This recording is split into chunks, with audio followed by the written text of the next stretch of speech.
Praise the lord. దేవునికి స్తోత్రం. క్రీస్తునందు ప్రియ సహోదరి సహోదరులారా, మన ప్రభును రక్షకుడునైన యేసుక్రీస్తు నామంలో మీకు వందనములు తెలియజేయుచున్నాము. ఈ ఉదయకాలపు సమయమందు ప్రభు మిమ్మల్ని అత్యధికముగా దీవించి ఆశీర్వదించి నడిపించి బలపరచునుగాక. ఈ దినము యొక్క వాగ్దానము, భయమునుంది పాపము చేయకుడి, మీరు పడకల మీద నుండగా మీ హృదయములలో ధ్యానము చేసుకుని ఊరకుండుడి. కీర్తనల గ్రంథము 4వ అధ్యాయము 4వ వచనం. క్రీస్తునందు ప్రియ సహోదరి సహోదరులారా, మన పడకల మీద మనం ఉన్నప్పుడు దేవుని బిడ్డనటువంటి మనం విన్నటువంటి వాక్యాన్ని, మనం చదివినటువంటి లేఖన భాగాలను మనము ధ్యానము చేసుకుని ఊరుకుండాలని దేవుడు హెచ్చరిక చేస్తున్నాడు. అంతేకాని పడకల మీద మనము అనేకమైనటువంటి ఆలోచనలు కలిగి ఉండకూడదు. ఎందుకంటే ఆయన నీతిని, ఆయన రాజ్యమును మొట్టమొదటిగా మనం వెతికినప్పుడు అవన్నీ కూడా మనకు అనుగ్రహింపడతాయని దేవుని యొక్క లేఖనం తెలియజేస్తుంది. అంతేకాకుండా భయము కావాలి. దేనికోసమంటే పాపము చేయడానికి మనం భయపడాలి. దేవుని యొక్క వాక్యమును ధ్యానించడానికి మనము వేచి ఉండాలి. ప్రియ సహోదరుడా, నీ జీవితం ఎట్లా ఉన్నది? నీ పరిస్థితులు ఎట్లా ఉన్నాయి? దేవుని యొక్క వాక్యమును ధ్యానించుచున్నావా? ప్రతి దినము దేవుని యొక్క వాక్యాన్ని చదువుచున్నావా? వాక్యమును చదివి ధ్యానించినట్లయితే అది నీ జీవితంలో అనేకమైనటువంటి మేళ్లను చేస్తుంది. నీవు పచ్చదనము కలిగి ఉంటావు. నీ జీవితం ఆశీర్వాదకరముగా ఉంటుంది.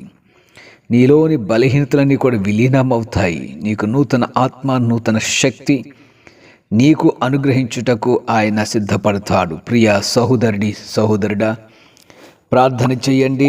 ఉదయమనే దేవుని సన్నిధిలో మీ హృదయాలను కుమ్మరించండి. అంతేకాకుండా రాత్రికాల సమయమందు మీరు చదివిన లేఖన భాగాలను, వాక్యములను జ్ఞాపకం తెచ్చుకొని ధ్యానించండి. రేపటి గురించి చింతించకుడి.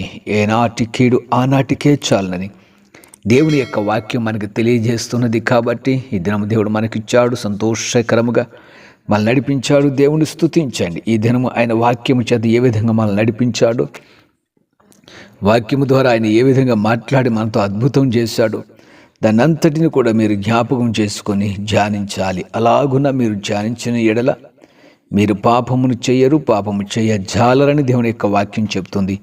పాపము అనేది మీ మీద ప్రభుత్వము చేయనేరదు.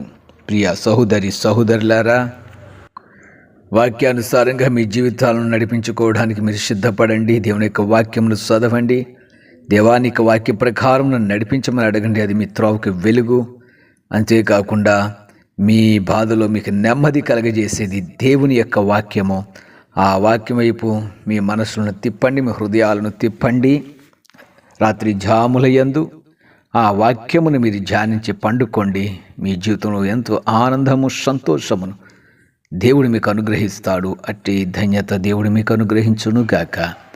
ఆమెన్. ప్రార్థన చేద్దాం. ప్రియ పరమ తండ్రి, జీవాధిపతి, నీ బిడ్డలు నీ వాక్యాన్ని చదివి ధ్యానించగల శక్తి, జ్ఞానము దయచే. రాత్రి జాములు ఎందు పడకల మీద ఉన్నప్పుడు వాక్యమును ధ్యానించాలి, నిన్ను ధ్యానించాలి. అట్టి ధన్యత నీ బిడ్డలకు దయచే. లోకము కోసం కాదు నాయన, నీ కొరకు ప్రయాసపడు వారిగా, నీ నీతిని వెదికేవారిగా నీ బిడ్డల్ని నడిపించి బలపరచమని యేసునామమున అడుగుచున్నాము తండ్రి. Amen, amen, amen.